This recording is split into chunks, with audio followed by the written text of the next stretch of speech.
Darren Hardy यांचे the compound effect हे पुस्तक यावर आधारित आहे की माणसाच्या आयुष्यातील यश किंवा अपयश एखाद्या मोठ्या घटनेमुळे, नशिबामुळे किंवा अचानक झालेल्या बदलामुळे होत नाही, तर रोज घेतल्या जाणाऱ्या छोट्या निर्णयांमुळे आणि सवयींमुळे तयार होते. या पुस्तकाचा मुख्य विचार असा आहे की लहान कृती जर सातत्याने आणि दीर्घकाळ केल्या गेल्या तर त्या बँकेतल्या व्याजासारख्या वाढत जातात. सुरुवातीला त्यांचा परिणाम दिसत नाही, म्हणूनच बहुतेक लोक लवकर हार मानतात किंवा शॉर्टकट शोधू लागतात. पण काळाच्या ओघात ह्याच छोट्या कृती मोठे परिणाम घडवतात. लेखक स्पष्ट करतात की आज तुमचे आरोग्य, आर्थिक स्थिती, नाती, आत्मविश्वास आणि आयुष्याची दिशा जशी आहे ती तुमच्या भूतकाळातील रोजच्या निवडींचा परिणाम आहे, जरी त्यावेळी तुम्ही त्याकडे लक्ष दिले नसेल तरी.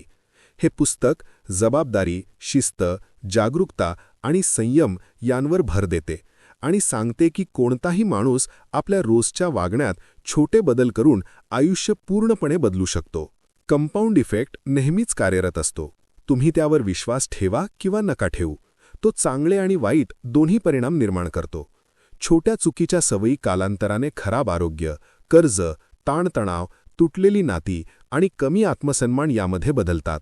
त्याचप्रमाणे छोट्या चांगल्या सवयी ऊर्जा, आत्मविश्वास, आर्थिक स्थैर्य, कौशल्ये आणि नवीन संधी निर्माण करतात. अडचण अशी की यांचे परिणाम त्वरित दिसत नाहीत. आज जंक फूड खाल्ल्याने लगेच काही होत नाही, आज व्यायाम टाळल्याने लगेच काही होत नाही, आज वेळ वाया घालल्याने लगेच काही बिघडत नाही.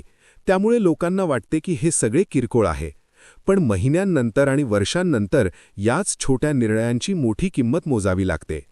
त्याचप्रमाणे रोज थोडे वाचन करणे, थोडी बचत करणे किंवा थोडा जास्त प्रयत्न करणे सुरुवातीला निरर्थक वाटते, पण काळानुसार याच सवयी लोकांमध्ये प्रचंड फरक निर्माण करतात.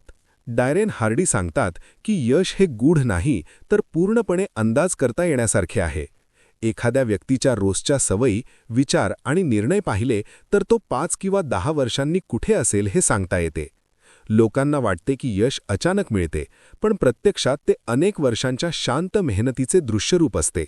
याच गैरसमजामुळे लोक पटकन यश मिळवण्याच्या मार्गांमागे धावतात.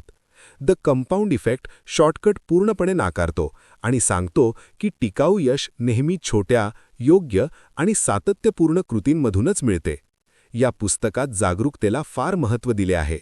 बहुतेक लोक विचार न करता सवयीने आयुष्य जगतात आणि नंतर परिणामांवर नाराजी व्यक्त करतात. लेखक सांगतात की जे दिसत नाही ते बदलता येत नाही. बदलाची सुरुवात प्रामाणिक आत्मपरीक्षणापासून होते. यात आपण वेळ कसा घालवतो, काय खातो, किती खर्च करतो, काय पाहतो ऐकतो आणि अडचणींना कशी प्रतिक्रिया देतो याची नोंद ठेवणे येते. सर्व काही लिहून ठेवल्यामुळे स्वतःला फसवणे कठीण होते. अनेकांना वाटते की आपण बऱ्यापैकी शिस्तबद्ध आहोत, पण नोंदी पाहिल्यावर खरी परिस्थिती समोर येते. फक्त ही जागरूकताच अनेकदा बदल सुरू करते. हार्डी स्पष्ट करतात की प्रत्येक गोष्टीची सुरुवात निवडीपासून होते. तुम्ही सतत काही ना काही निवड करत असता, जरी त्याची जाणीव नसेल तरी. निर्णय न घेणे देखील एक निर्णयच असतो. प्रत्येक लहान निवड तुम्हाला एखाद्या दिशेने नेते. एक चुकीचे जेवण आरोग्य बिघडवत नाही आणि एक योग्य जेवण आरोग्य सुधारत नाही, पण प्रत्येक निवड थोडीफार दिशा बदलते. कालांतराने ह्या दिशा खूप दूर जातात. म्हणूनच पुस्तक सांगते की आपल्याला प्रतिक्रियात्मक न राहता जाणीवपूर्वक निर्णय घ्यायला शिकले पाहिजे. जेव्हा तुम्ही ठरवता की तुम्हाला कोणत्या प्रकारचा माणूस बनायचे आहे, तेव्हा रोजच्या निवडी सोप्या होतात. या पुस्तकात गती म्हणजेच मोमेंटम याबद्दलही सांगितले आहे. सुरुवातीला चांगल्या सवयी कठीण वाटतात, कारण त्यात मेहनत जास्त आणि परिणाम कमी दिसतात. पण सातत्य ठेवल्यावर त्या सवयी सोप्या आणि नैसर्गिक होतात. लेखक याची तुलना जड चाक ढकलण्याशी करतात. सुरुवातीला चाक हलत नाही, पण सतत ढकलल्यावर ते वेगाने फिरू लागते. बहुतेक लोक याच टप्प्यावर हार मानतात, जेव्हा यश जवळ असते. ते सुरुवातीच्या संघर्षाला अपयश समजतात, प्रत्यक्षात तो प्रक्रियेचा भाग असतो. डॅरेन हार्डी हेही सांगतात की तुमचा परिसर आणि तुमच्या आजूबाजूची माणसे तुमच्या आयुष्यावर खोल परिणाम करतात. तुम्ही ज्या लोकांसोबत वेळ घालवता, जी माहिती ग्रहण करता आणि ज्या वातावरणात राहता, ते तुमची विचारसरणी घडवते. माणूस आपल्या आसपासच्या लोकांचा सरासरी बनतो, असे लेखक सांगतात. नकारात्मक किंवा आळशी लोकांमध्ये राहिल्यास तुमच्यावरही त्याचा परिणाम होतो. उलट पॉझिटिव्ह आणि शिस्तबद्ध लोकांमध्ये राहिल्यास तुमची मानसिकता आपोआप सुधारते. म्हणूनच पुस्तक नकारात्मक प्रभाव कमी करण्याचा सल्ला देते. या पुस्तकात प्रेरणेपेक्षा शिस्तीला अधिक महत्त्व दिले आहे. प्रेरणा तात्पुरती असते, पण शिस्त टिकाऊ असते. प्रेरणा भावना बदलताच कमी जास्त होते, पण शिस्त ही एक पद्धत असते. कंपाऊंड इफेक्ट शिस्तीवरच काम करतो, कारण सातत्य शिस्तशिवाय शक्य नाही. लेखक शिस्तीला आत्मसन्मानाशी जोडतात. स्वतःशी केलेली वचने पाळल्यास आत्मविश्वास वाढतो आणि ती मोडल्यास तो कमी होतो. हा आत्मविश्वासही हळूहळू वाढतो किंवा घटतो. हार्डी मोजमाप आणि नोंद ठेवण्याच्या सवयीवर भर देतात. जे मोजले जाते ते सुधारते. यशस्वी लोक सतत आपली प्रगती मोजतात, तर सामान्य लोक अंदाजावर चालतात. खर्च, आरोग्य किंवा कामगिरी काहीही असो, नोंद ठेवली तर सुधारणा होते. हे परिपूर्णतेसाठी नसून जागरूकतेसाठी असते. पुस्तक त्वरित समाधान घेण्याच्या सवयीबद्दलही सावध करते. आजचे जग आराम आणि सोयीला प्रोत्साहन देते, पण कंपाऊंड इफेक्ट उलट विचार करायला शिकवते.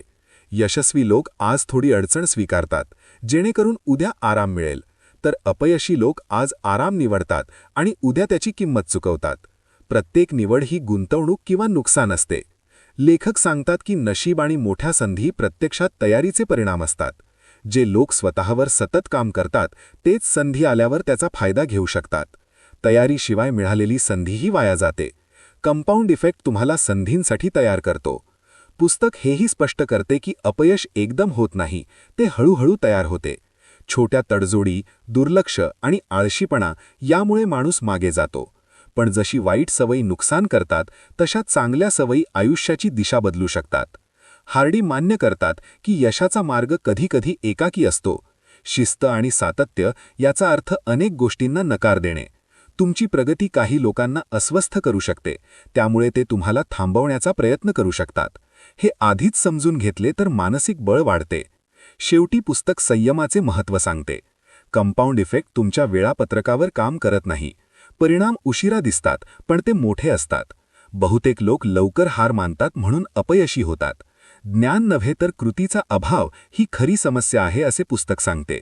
शेवटी द कंपाऊंड इफेक्ट हे शिकवते की तुमचे आयुष्य एका निर्णयामुळे नाही, तर रोज घेतलेल्या हजारो छोट्या निर्णयांमुळे घडते. यश आणि अपयश दोन्ही शांतपणे आणि हळूहळू तयार होतात.